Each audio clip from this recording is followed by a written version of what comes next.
On this episode of Redlit, I sent an entitled mother to the ear because she grabbed my girlfriend. Try to drug and rape an innocent girl at a party? No, not while I'm here. I sent an entitled mother to the ear because she grabbed my girlfriend. I posted this story to our entitled parents and figured it might be a good fit here too. I made some edits in hopes of making this a little easier to read. This story happened about a week ago. I got a $25 gift card from my mom to the local cinema. So my girlfriend and I decided to go see How to Train Your Dragon: Lost World. HTTYD.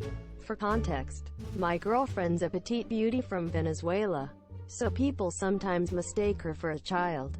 But it's usually very obvious that she's an adult by the sound of her voice and the way she acts. It usually results in awkward or sometimes funny moments.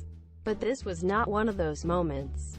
Anyways, we get to the theater without any problems and we patiently waited in line to purchase our movie tickets. We started talking about HTTYD and what dragons we would want to.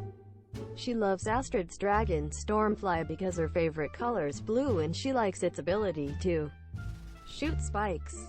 The way she marvels at everything we have here is so adorable. But I also understand that it's because she, in her own words, grew up with nothing. We get to the front of the line and I start purchasing our tickets. I feel a really thick finger tap me on the shoulder. Enter the entitled parent. Hey, can you help me out? Quote. This lady's tone instantly set off some red flags for me. People who are condescending and or overly nice generally want something out of you. Me? With what? Quote. Well, I really want to see that dragon movie with my little boy and we just don't have enough money today. Her kid is completely silent and he looks like he's 6 to 7 at the oldest unfortunately. Me and my GF are both broke college kids. So we didn't have too much money to spare. Me. We don't have money to spare. Sorry. Maybe someone else can spare some change. I thought that maybe that would get her to leave us alone, but nope. You have money. You're using a gift card. You can just buy the tickets for you and the little girl with cash. Quote. Me to the employee while mentally face-palming. Can you just take my card real quick, please? Quote. She takes my gift card and swipes it. Stop. He stole my gift card. I look at him like she's on drugs or something. The employee looks at the gift card, which has my name on it and my name is not a gender-neutral one or Karen. Employee. Ma'am, I'm sorry. This might just be a misunderstanding. His gift card does appear to have his name on it. I want to speak to your manager, bitch. I can't believe you would defend a thief. He just wrote his name on it. Quote. Employee. Okay. Please wait 1 second, monsieur. She was right in front of us for the entire exchange between us three. GF tugs on my sleeve. Babe, what are they saying? English is her second language, so she still has trouble understanding people sometimes. Has a look of pure disgust on her face. Me to GF, Ella es loco, I was being intentionally incorrect with my Spanish. What? I should have known that you're a fucking pedophile. Quote. She was screaming loudly and people were starting to stare at us. Me. What? Question mark. Quote. I was just shocked that she would say such a thing to my face. I guess she thought my GF was a child. I glance over at my GF, who is starting to look scared and confused. All she knows is that the physical embodiment of insanity is standing before us. I won't get your ass arrested for raping that shit-skin illegal if you just hand over your fucking gift card. Quote. Me? No. Get out of our face. The kid hasn't uttered a peep throughout this entire exchange yet, but he looks scared. How fucking dare you make my baby cry? He wasn't. I'm making sure you get arrested and taking your gift card. Quote. She reaches for my gift card on the counter, but the lumbering land whale is too slow. I grab it. She's screaming at me to hand over my gift card, but I refuse and play keep away. After what felt like a minute of her screaming at me and calling us both all sorts of racial slurs, she changes tactics. She grabs my GF. I'm taking you away from this rapist. Quote, my GF sighs a wide. She struggles and lets out a blood-curdling scream as here. Hearing that scream was all I needed to see red. I elbowed him with all my might. She hit the ground hard. She was out cold with blood trickling out of her mouth. The only thing that stopped me from going further was her kid's presence. Everyone in the vicinity went silent as M continued to stiffly lay on the ground. Surprisingly, nobody tried to attack me afterwards. The employee was visibly shocked by what just happened. My GF was sitting on the ground, crying, but thankfully unharmed. I tried to comfort her and M's kid started to cry too. Security came a few moments later, followed shortly by the manager. They're greeted by the scene of me kneeling on the ground next to my crying girlfriend. A little kid crying a few feet away next to his unconscious mother, all surrounded by shocked onlookers. They immediately called an ambulance for Monsieur. It's clear that she's badly injured. The employee and I explain what happened. The other staff were thankfully nice and understanding and offered us free tickets. But we just took vouchers to another showing instead. My GF just wanted to go home. I felt bad for the kid after what he just witnessed. I gave him a candy bar I was saving for the movie, which seemed to help him relax a bit, but I could tell he was still scared of me. I apologized for hurting his mom and told him that it's wrong to hit people. But sometimes, you have to in order to protect the ones you like. I sincerely hope that he doesn't grow up to be like his mother.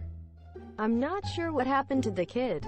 I gave a police statement later that night, which earned me the nickname as the elbow man at the local department. My girlfriend does not want to press charges, and she's firm on this. I later heard that I knocked out 4 of M's teeth, dislocated the left side of her jaw and gave her a concussion. She likely got the concussion from her impact with the ground. The best part is that I'm guaranteed to win the case against her if she tries to sue me, and I know that she'll have to eat only liquid foods for quite some time. Assuming that the info I heard is correct. TL. Doctor. Racist woman gets mad that I won't give her money for movie tickets. Then tries to use false accusations to steal my gift card. Then when she grabs my girlfriend, I knock the M out and dislocate her jaw. Try to drug and rape an innocent girl at a party? No, not while I'm here. Asterisk. First story. Taken down from NuclearRevenge because of a ban on felonies. Tell me if that's not allowed here also. Long and graphic, so skip if you're not comfortable. TLDR at the bottom is your asterisk. So, to put it simply, I was a little shit as a kid. I used to steal from stores and family, swear and throw things at random people walking down the street, was smoking from the age of 12 and didn't give a shit about anyone but my friends. They were my real family, or so I thought, and the group of all 5 of us would cause trouble every single fucking day. My parents, though in my later years have told me they should have been more effective in their discipline, really weren't to blame. I was just a mixed-up kid. I used to think that doing all this stuff made me cool. I can't really describe how superior I felt when I made grown adults afraid of me, but it made me feel powerful. And power was something I craved when I was younger. I could go on and on about my sins, but the fact is, I was just fucked in the head. I've made amends where I can to who I could, but you're not here for self-flagellation. You're here for the revenge. So long story short, when I was 16, my parents finally had enough.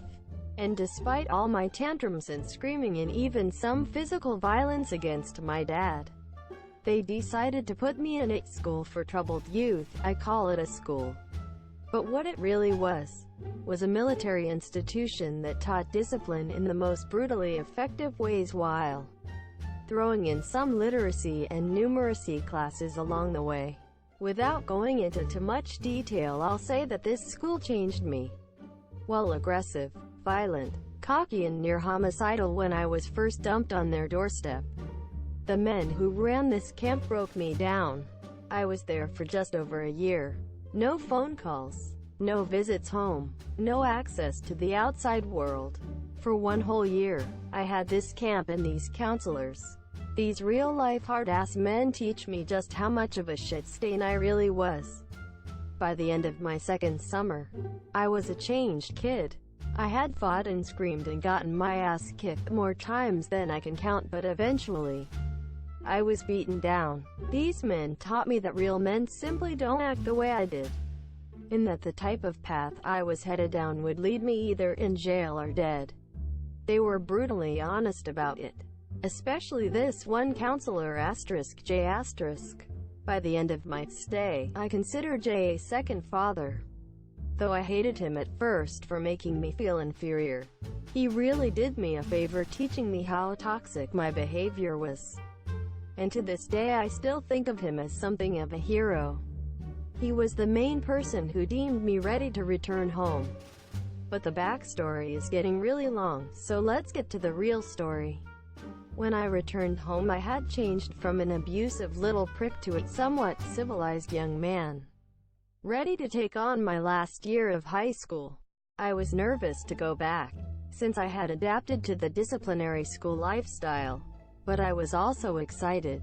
I missed my friends, and hoped they would just accept me back despite the fact that I hadn't spoken to any of them in over a year, and to my relief, I was accepted back with open arms. One of my closest friends had moved states since I'd been away, but the other three were ecstatic to see me.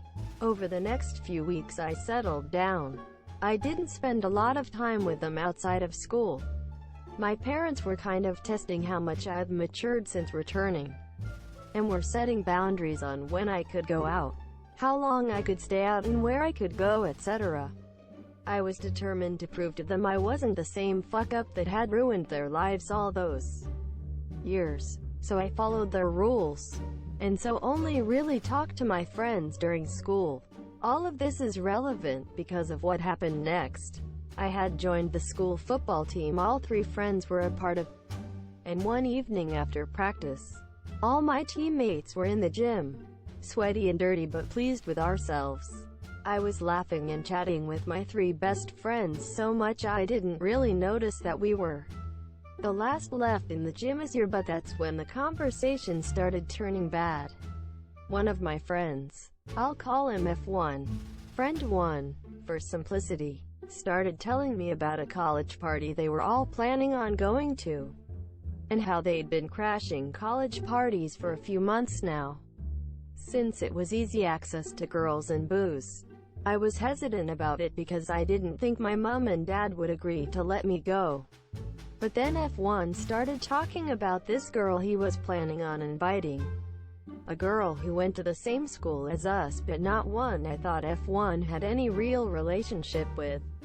I knew her, but I didn't know her.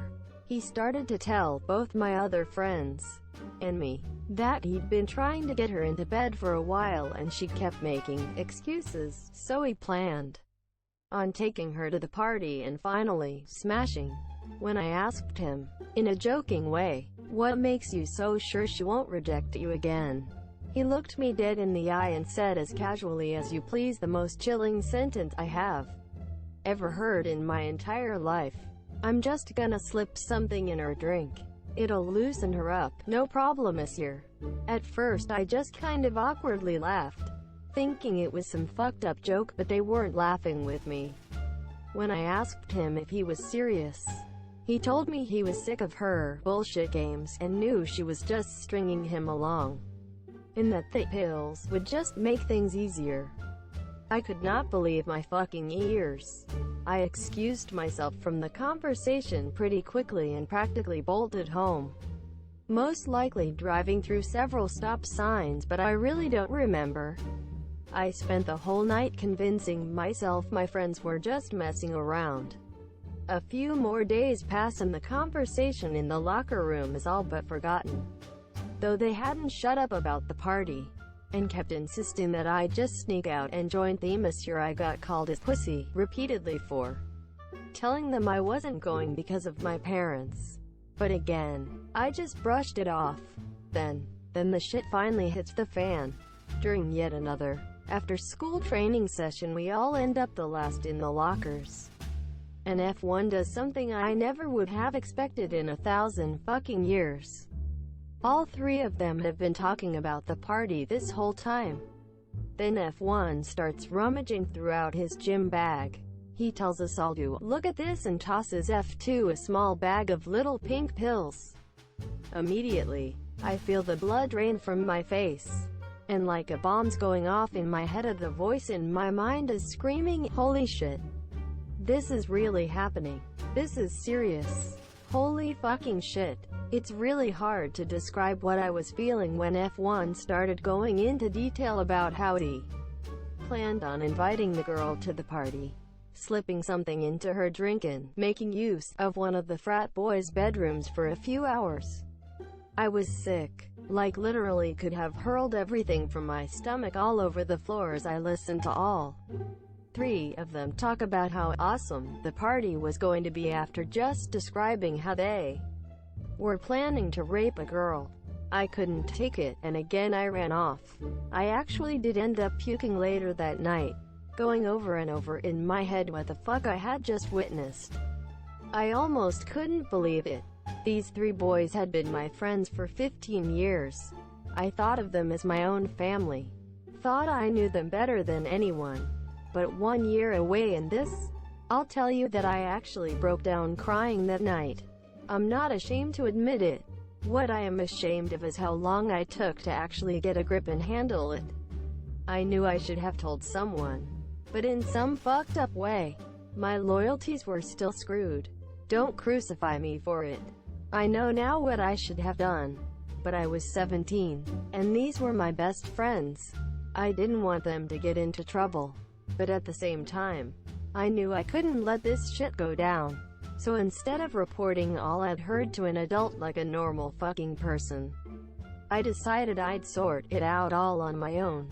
So I went to F1 and told him not to do what he had planned.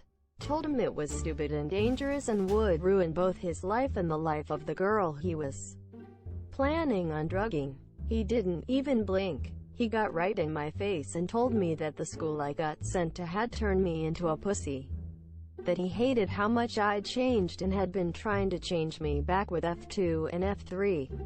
Even told me how they'd been talking about me behind my back, and how they'd planned to give me a turn on the girl once F1 was done with her, just to show me what I was missing out on. Then he said something I'll never forget. He told me, word for word, "I'm doing that little bitch a favor. She's a fucking virgin. And after this party, your mom won't be the only one finally getting some." I punched him this year. We fought, and we both got sent home on suspension for fighting. I could not fucking believe it. I was seething. My best friend had said that to me. My best friend had told me he was going to rape an innocent girl at a party. And I was a pussy for not wanting to join in? I was disgusted, sickened to my core, and I was done with him this year. My parents were disappointed I had gotten suspended so shortly after coming home. But I just sat quietly while my mom cried and my dad screamed at me. I know now that I should have told him. But after what F1 said to me, I had this insane notion in my head that I was going to get him back all on my own. And now, to the revenge. After a weekend of being grounded, I went back to school. And the first thing I did was seek out F1. He was about as bashed up as I was. But he was sporting a nice black eye from where I'd hit him in the face. F2 and F3 were standing with him, and they all glared at me as I approached them. Monsieur, then I did something that made me feel sick. I apologized to him. Monsieur, I told him I was sorry I hit him, and that he was right. I had changed, and I hated what that school had done to me, and I wanted to go back to being the old me again. And surprisingly, they all bought it. F1 and I even hugged it out. And I put the cherry on top when I told them I'd be coming to the party. Now, for my dumbass teenage plan. First, I started recording them whenever we were alone together. I wanted to get everything they said about the party and the girl they were planning on victimizing on tape. I knew I needed some kind of proof, or it would just be my word against theirs. And after a few days, I had gotten more than enough. But I wasn't done. No, my stupid self had a plan and I was going to fulfill it to the fullest. So the next thing I did was track down the girl, take her aside, and tell her everything. She was pissed and scared, but I begged her not to go to the police or tell anyone. I know now that was stupid as well, but for some reason, she listened to me. I had a plan, a crazy, stupid plan to teach them all a lesson. So I told her to tell F1 that she was going to meet him at the party, but to just stay home, so she could stay safe. Later that day F1 started bragging about how the girl had accepted his invitation and everything was going to plan. And I sat there, phone half out my pocket, recording the whole damn thing. So night of the party finally rolls around, and I sneak out, because, you know, I was grounded. I think it's worth mentioning that I wasn't filled with vindication and self-righteousness. Throughout the whole night, I was second-guessing myself. I had doubts, but in some strange way, I felt betrayed. These 3 boys had been my brothers since before I could throw a punch, and I felt betrayed that they had gone down this road. What fucked me in the head even more was the possibility that I might have been just like them if my parents hadn't sent me away. It was a strange moment of realization to come to in the middle of a crowded frat house surrounded by drunk idiots. But you take what life throws at you. So the night goes on, and F1 is getting steadily more frustrated that the girl he invited hadn't shown up. I'd made sure to keep him in my sights for the whole night, not wanting him to decide that any old girl would do if he couldn't take the one he wanted. I kept an eye on all of them, watching as they drank and drank while I stayed as level-headed as possible with some water in a beer can. When midnight came, all 3 of them were plastered, and I knew that all the girls at the party would be safe by then. By this time the crowd was dying down, and a few people who couldn't hold their liquor were already passed out around the house. And now was my time to shine.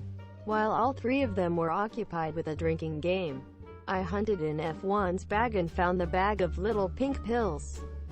Here's where I did something I'm not particularly proud of, but I'll tell you anyway. I slipped 1 pill into 3 beers each and handed them to my friends, and then waited. It didn't take long before all 3 were passed out on the floor, along with quite a few other party guests. I then took out a black permanent marker pen from my bag and wrote "rapist" on all 3 of their foreheads, took pictures and immediately uploaded them to our school's Facebook page, so everyone who attended our school would see. Admittedly, I didn't really think this part through, since I not only did this in full view of every other conscious person at the party, but also knew the photos wouldn't last long on this school site before they would be taken down. But since it was a small school, in a small town, I didn't doubt that a whole bunch of people would see it before a teacher removed the photos. And that's exactly what I wanted. Next came the recordings. When I got home, I got a verbal bludgeoning from my parents for sneaking out, but they stopped when I finally told them what had been happening. They were both shocked, and a little disbelieving, but when I played them both the recordings I'd saved on my phone, they were just as sickened as I was. I was silent in the car as my dad drove me to the police station, receiving a lecture about how I should have just come to him in the first place, and what I'd done at the party wasn't necessary, but I felt like it was at the time. My phone had already blown up with other students commenting on the pictures of my 3 ex-friends, with "rapist" written on their foreheads. And while a lot just laughed at them, many were questioning if there was any truth to it. It was what I wanted.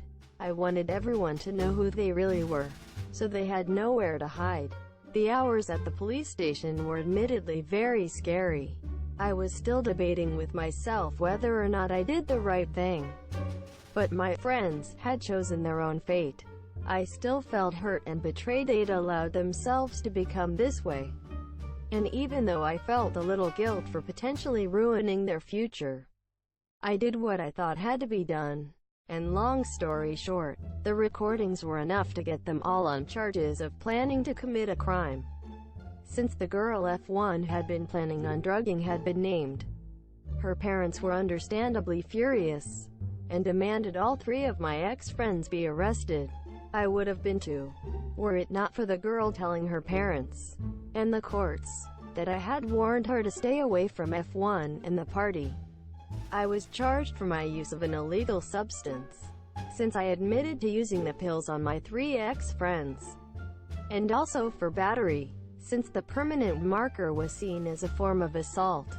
But luckily I never got jail time. I did get a boatload of community service though. All 3 of them were tried as adults in a case of attempted rape. But only F1 got actual jail time, since he was the one who'd gotten the pills and was the only one who admitted to wanting to use. The other 2 only got probation and community service for being accessories, but were completely shunned in our town. No one ever let them forget. I was prepared for the backlash, ready to be jumped by them or something. But strangely enough, I think seeing F1 go to jail for what he did knocked some sense into the 2 of them. And they wised up enough to actually get into college without football scholarships. Since they were both kicked off the team this year, they never came anywhere near me again. Which surprised me, but I no longer cared. In my mind, my friends were dead to me long before all of this went down. And by the time I moved away to college, it was all behind me. I'm in my final year of college now and I still think about those 3 sometimes. I think about how, if my parents hadn't sent me to that special school, I may have ended up just like Themis here. Oddly enough, I do miss them at times. But I know it's the memory of the kids I miss, not the men they turned into. I've thanked my parents continuously for sending me to that place, and even got some approval from Jay when I felt man enough to tell him what happened. I don't know what will happen to F1 when he gets out of jail, but a part of me hopes he learns his lesson and moves on with his life, like I have. Jay called me a few days ago, just to check up, and I told him this whole story, which is kind of why I'm now telling the internet. I guess the moral is to stand up to your friends when you know they're doing wrong, but maybe not in the stupid way I did it. Always involve others more qualified to deal with situations you're not sure about, even if you're a headstrong, stubborn as fuck teenager who thinks you know everything. TLDR. 3 old friends of mine planned to rape a girl at a party, so I expose them to the whole town, and get 1 friend thrown in jail.